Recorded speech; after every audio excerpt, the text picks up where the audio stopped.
Welcome to the Respect Podcast. I'm your host, Mike Domish from MikeSpeaks.com, where we help organizations of all sizes, educational institutions, and the U.S. military create a culture of respect. And respect is exactly what we discuss on this show, so let's get started. And this week we have Rachel Marie Martin, author of The Brave Heart of Motherhood and writer at findingjoy.net. Rachel's a single mom of 7 who's gone from poverty to entrepreneurial success. Rachel, thank you so much for joining us.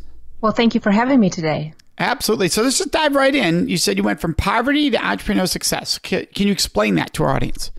I would love to. So I lived what I call kind of a masked life of suburbia where it looked like I had it together, but I was actually scraping by every single day and people were helping provide for me. And there was a moment when I realized, I shouldn't live with the gas man coming to my door or wondering how I'm going to put food on the table. And I took responsibility for my own life, my own choices, took responsibility for raising those 7 kids and started my own business, started writing online, and gradually it grew and grew, and to the point where I can say to you that I have changed the culture and the mindset of money, and I've changed not only my story, but my children's story.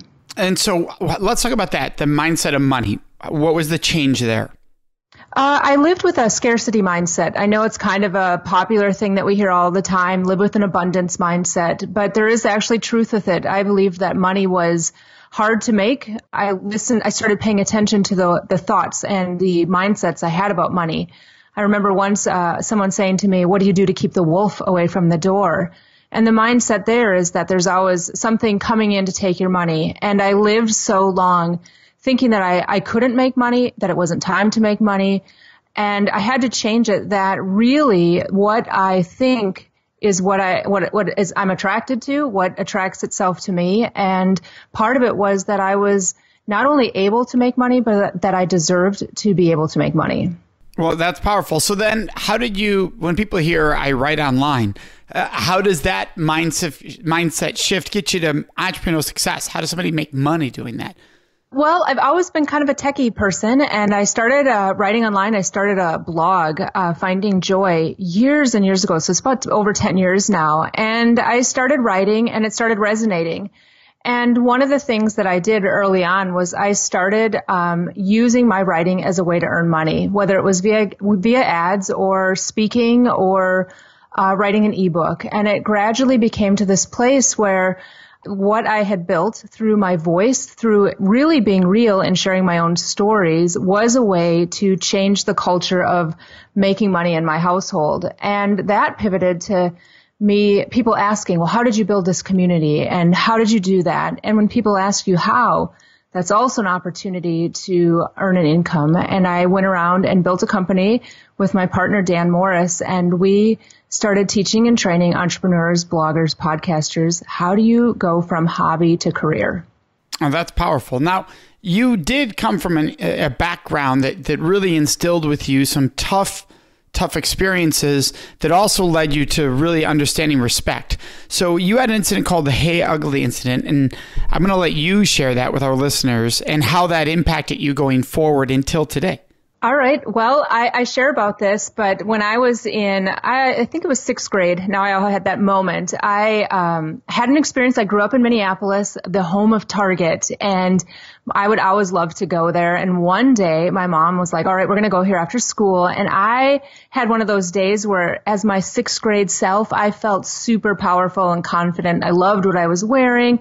My mom said, go ahead, go look at the cosmetics by yourself. And, as a young adolescent, it was just this moment of freedom. And I honestly felt on top of the world. And I can remember the moment so clearly, looking at these like lip glosses and someone saying and hearing, "Hey, ugly." And at first I looked up and I looked over my shoulder because I thought, well, there's someone behind me. And I looked and there was no one behind me. And then I looked up to where the voice was, and it was a bunch of preteen boys who were laughing, and they were laughing at me. And it really hit me hard in those days, because here I was on the top of the world, and then all of a sudden I had this moment where these strangers who were probably just joking around and running around Target decided to shatter kind of my complex of security and self. And it stuck with me for a long time. And I was working with a counselor years ago, and we came back to that moment, and I realized the power of words. The power of words of somebody that I would never even have give validity to myself today, and how they had kind of cloaked who I thought I was about myself. And it came to a place where I knew I deserved to not only change that culture in my own head, but to give myself the respect I deserved. And it meant removing that label of "Hey, ugly" from a random stranger as a definer of self. Well, I think that's so powerful because most of us, and if we dive deep enough, I think everyone can think of a childhood memory of trauma. And people, when they think of trauma, they sometimes think, oh, mine wasn't that severe compared to, trauma that leads to long-term PTSD.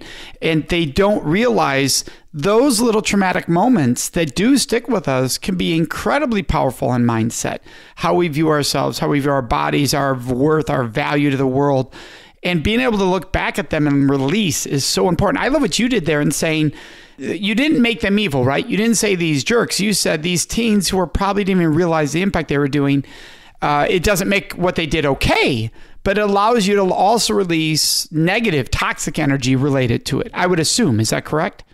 Yeah, absolutely. Because when I think about it in my adult self as a 44-year-old, I would believe that those teens have no memory of that moment. They probably did this, whatever, joked around, left, and there's just not this thought process that it created a ripple. And realizing that I'm not dictated by my 13-year-old self, by that thought process, it shouldn't define who I am now, was part of that releasing of that moment. And, sometimes it's important to re-examine those kind of beliefs that we develop as children, because they can carry over to us as adults. And then when we can look at them through the adult mind, through who we are now, there's just no way that I would allow somebody of that age to dictate myself now. Just the same way that I would never say that to my children. I would never, if someone said that to my children, I would immediately lead them to truth. And as adults, I believe we have the same responsibility to lead ourselves to truths regarding thought processes that we might have carried with us for years. And you talk about the dots we carry with ourselves. And this is one example of that, the Hey Ugly incident. When you say dots, what do you mean by that? It comes from a Max Lucado book where he talks about a culture, like a hypothetical one for kids, where they carry dots. And it's this culture where if you're good enough, they give you a star. And if you mess up, they give you dots. And the whole parable of it talks about that a lot of people go around carrying dots, and we carry dots of shame. We carry dots of guilt. We carry dots of what if, and some of them are given to us by others, and some of them are given to us by ourselves. But I have a responsibility as an adult to not allow it to stick. And I think the deeper part comes in is when we can examine our minds. What are the dots that we're putting on ourselves? I'm failing. I'm not good enough. I'm not worthy. I'm not enough. And when we recognize, you know what, that really shouldn't be allowed to stick on who I am and my identity, then there's this great deal of freedom, because we're no longer bound by constraints that really don't define worth. Well, and I love that. That's such a different look at dots, because usually when I saw that in you, that you talk about like dots, I thought the Steve Jobs version of, and I don't know if you know that one, where he spoke, I think it was at Stanford's graduation, and said you can look back on life and connect the dots. Right. And so that's such a different viewpoint on the dots. So that's why I love that you took us there. So I appreciate that. Thank you. And you were in Haiti and had an experience, and if you could share with us about that and how that impacted. Well, I'm assuming you're talking about my motorcycle experience in Haiti. And so I've been blessed to go to Haiti several times, and I've discovered that in Haiti, the people that I've met there are some of the most joyous people around. And the first time I went to Haiti, I was still in this very transitional place in my life, still coming to grips with self, still deciding, fighting fear was really what it was. But when I went to Haiti, I made a decision that I was not going to let fear define who I was on that trip. So it resulted in a lot of moments of breaking free. And there was a day, on the first day, I think I mentioned to my friend, I want to ride a motorcycle. And in Haiti, that's probably the last thing anybody should do. It's very, very dangerous. There's no rules of the road. People are always swerving in and out. But for some reason, it came in my head that this is something I wanted to do. Well, when you speak something, you put into motion that what you've spoken, which I believe is really powerful to dreams too, and goals is to speak them. I forgot about it. Close to the end of the trip, my trip leader comes back and he's in this camp with us, and all of a sudden he points and there is a motorcycle. And he says, well, now's your time. Well, I'd never ridden a motorcycle before, and now I'm in Haiti riding a motorcycle, and I'm in a room. I'm in this outside space, actually, where there's 40 people looking at me, and a motorcycle, and a Haitian man named Bibi that was ready there to drive me. And I knew I had a choice in that moment. Either I jump at the opportunity or I don't. So I went back to that, I'm not going to let fear stop me. And I remember walking over to the bike and my legs willing me, but my brain was thinking, what are you doing? You're crazy. But I got on it. I tried to put my arms around Bibi thinking that was the way to hold on. And I had to hold on behind, actually. And it was even a little bit more scary. But as we pulled away from the camp, I realized that the 40 people there were never going to have that opportunity. So there was this moment of courage that was coming up. And we started driving through these back hills and roads of where we were in Lakai, Haiti. And people started coming out of their houses. And I asked Bibi what they were coming out and saying, and he said they're saying they're afraid the American's going to fall off. So my fear was tested a little bit there, but we kept going, and the more we rode, the freer I became, till the point where he said, do you want to go see the sea? And I said, okay, Bibi. I had no idea. So he turns left through a mango grove, and we hit this beach that's glorious. That's something out of Pinterest and something that you can only imagine. Black sand, and the mountains were just like emerging from the ocean, and the sun was setting, and the Haitian fishermen were coming in, and it was breathtakingly beautiful. And as we were driving and riding this motorcycle, I said to Bibi, I will never forget this moment for the rest of my life. And I knew that the only reason I got that moment was because I didn't let fear stop me. If I had let fear stop me way back in the camp, or even stop me from going to Haiti, I never would have gotten to this moment that I would share the rest of my life. In fact, it is one of probably the top 5 stories that I share, and it's a story I hear my children share to their friends. And it's a lesson in, often on the other side of fear is unbelievable beauty, courage, and opportunity.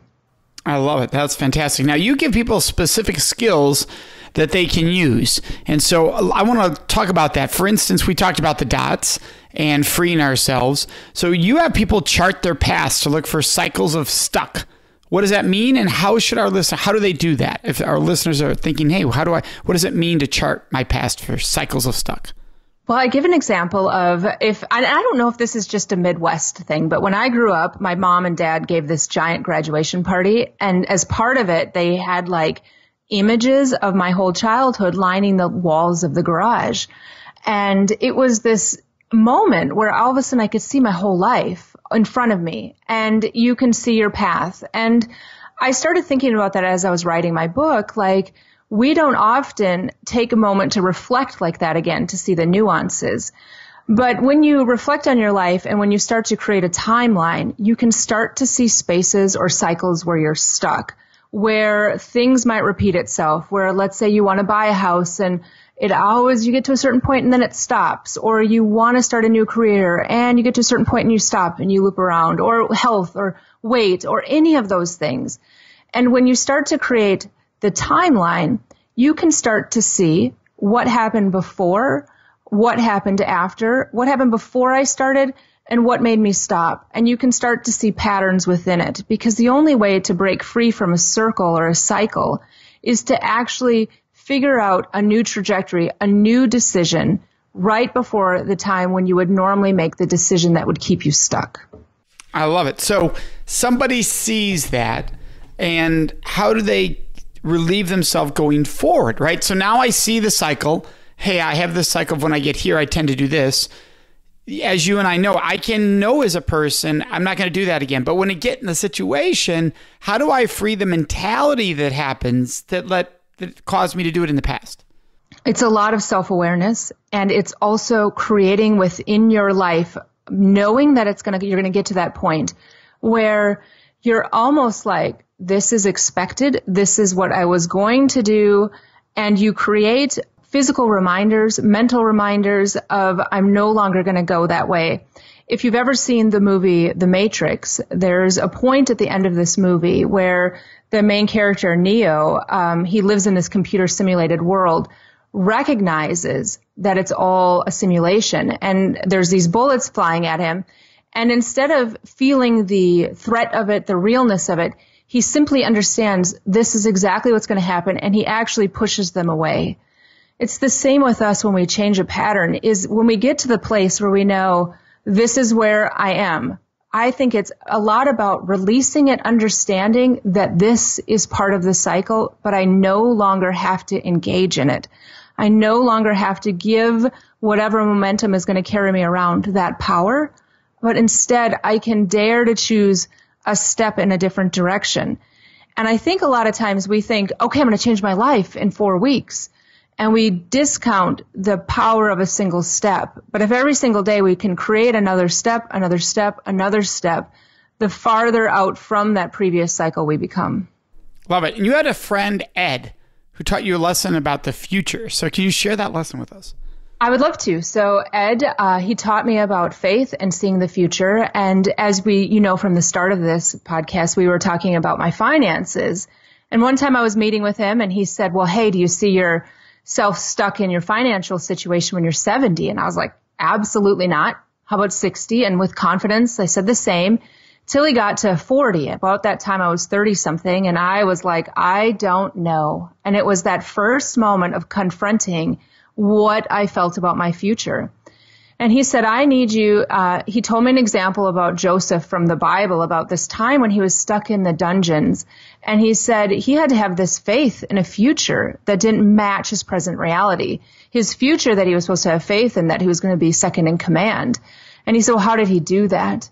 And I realized, and he taught me, that oftentimes faith in a future means having that bit of spark, that hope, that your future doesn't need to match the present reality that you're in.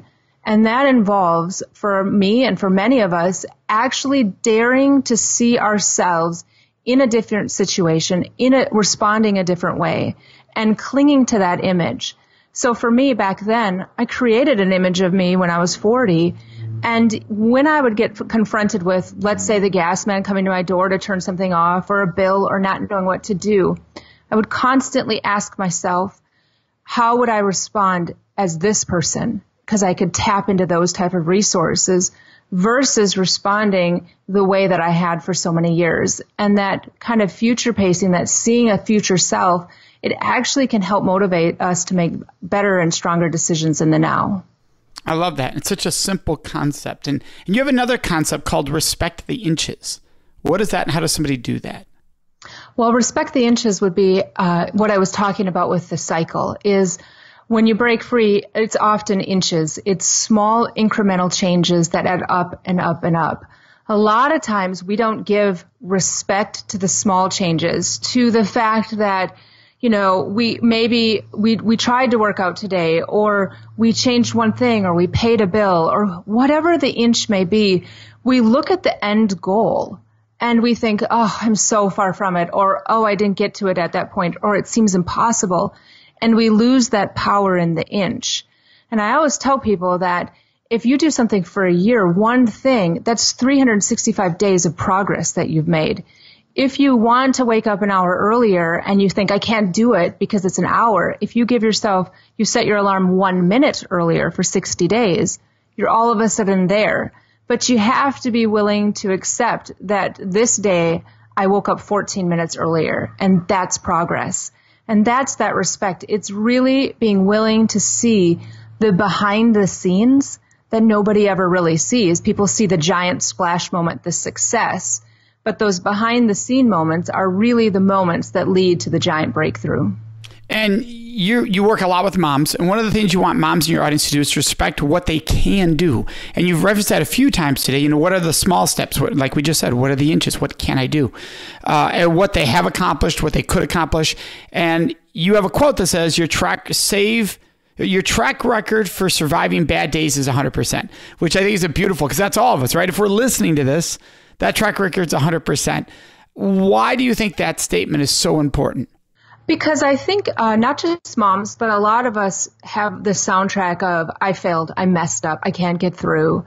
Or when we have those bad days and we forget that we've gotten through all the bad days. And part of that is the inches. Part of it's seeing that when we were face to face, when we were up to the wall, when we didn't know what to do, we've always made it through. It may not be pretty. It may be messy. It may have been with fight.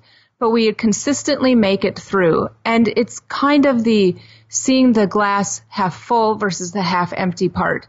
Because when you're in those bad days, there are some times where, even myself, you're like, I just don't know how I can do this. And if we can remind ourselves, you know what, I've gotten through before and I can do it again. There's a lot of power in that, in just the reassurance that the better days will come again. And you have a book called The Brave Art of Motherhood. Can you tell our listeners a little bit about the book? Yeah, I would love to. It's about fighting fear, finding yourself again, kind of regaining the confidence. A lot of times moms will say, I'm a really good mom, but I don't know who I am anymore. Or there's, when the kids are grown, I'm going to take care of this. I'm going to follow my dreams. And I really believe in this culture of bravery. And I wanted to change the culture for moms that you don't have to wait until the kids are grown to find yourself again. And that the things that you've always told yourself, I can't really do it right now, you can do it. And that if you're like me and you find yourself in a situation where you're stuck, you're not a victim to the circumstances. There is control and power and beauty and bravery in life. Yeah, and people who are empty nesters can attest to the fact the longer you wait to try to go through that exploration, the more emotionally difficult it is. If you wait till everybody's out of the house and now you're going to I'm going to explore now, it can feel overwhelming. Where do I start? Or if you take small steps while let's say the youngest child is in high school and each year you do a little bit more, by the time they graduate, you're like, oh, I'm full and running already. It's a freeing experience. It's not, what do I do next? Oh, absolutely. I had observed, having 7 kids, I'd observed some of my kids' friends' mothers whose their friends, their moms, that was their last child, go through this kind of loss of self, not knowing what to do when a child graduated or who I am or marriage is falling apart or whatever it may be. And I thought if we can change the culture that we don't wait until they're grown and that it's healthy to cultivate and follow your heart, then we can make huge strides and huge differences in those years where a lot of times people say, well, it's a midlife crisis. And I just like to think of it as it's just another season in life. It's another time of exploration. It's not a crisis. It's just kind of that evolving of self. And if we can accept that that's a constant in life, then those years and those times can be easier. Absolutely. So true. Rachel, thank you so much for sharing with us. I want to make sure everybody can find you. The website's findingjoy.net and on Facebook, Finding Joy Blog. Thank you so much. Thank you. Absolutely. For our listeners, you know what's next. It is Question of the Week. Before I answer this week's Question of the Week, I'd love to ask you a question. Would you please subscribe to this podcast, the Respect Podcast with Mike Domish? By subscribing, you can make a huge impact. Now, you might be wondering, Mike, how does my subscribing to your podcast make a huge impact? Well, here's how. For every person that subscribes, it raises the rankings of the show in the search engines. So for people who care about respect like yourself, when they're doing a search for podcast, they're more likely to find the show, thus providing an awesome opportunity for us to spread more respect around this world. And all you do is hit subscribe under your podcast. Plus, the second benefit is by subscribing, you automatically get every episode right into your phone or whatever device you are listening to the podcast on. It happens automatically. So subscribing also makes your life easier. Now, let's get into this week's Question of the Week. Oh, and by the way, you can always ask your questions of the week by joining us on Facebook in our discussion group. It's called the Respect Podcast Discussion Group. Go there on Facebook and ask whatever questions you would like me to answer and or address in this segment of the show. And then listen to each episode to find out when your question is included. This week's question is, hey, Mike, we know that when you speak to companies and organizations, you stress that you are not a fan of a belief system that says you have to earn someone's respect. Why not? Why do you think that belief that you have to earn someone's respect is so dangerous? Well, the whole idea of you have to earn my respect means that I'm in control, and it's a power and a hierarchy role instead of I value you. When you ask people what it means to be respected, they say to be seen, to be valued, to be appreciated. What it means to be disrespected, to be degraded, to not be valued, to be ignored, to be invisible. So when you say you have to earn my respect, you're implying that until you do, you are of no value, you are invisible. Why do I want to work with someone? Why do I want to be with someone who views me that way? That I have to do something to be of value to you, to be seen as a value as a fellow human being. And that's why that belief system, when people say you have to earn my respect, is so dangerous. Here's how it should go. You are given respect by me because you're a fellow human being, and I give respect to all human beings. Now, you can earn potentially a raise or promotion. You can earn my admiration, but I'm giving you respect as a fellow human being. Huge difference. Do you know what I would love? I would love to hear your answer to this week's question of the week. So would you please answer what your answer would have been if you were asked that question today on the show? All you do is go to our Facebook page. We have a special group where we have these discussions called the Respect Podcast Discussion Group. So the Respect Podcast Discussion Group, and share with us what would your answer have been to this week's question of the week. And if take a moment, post us a new question for future episodes. What question would you like to hear me answer on an upcoming episode? That's all done on Facebook in our special group, which is the Respect Podcast Discussion Group. Can't wait to see you there. Thank you for joining us in this episode of the Respect Podcast, exploring work, love, and life. And this episode, like every episode, is brought to you by our organization, the Center for Respect, which you can find at centerforrespect.com. And of course, you can find me, your host, Mike Domish, at mikespeaks.com. Thank you so much for joining us.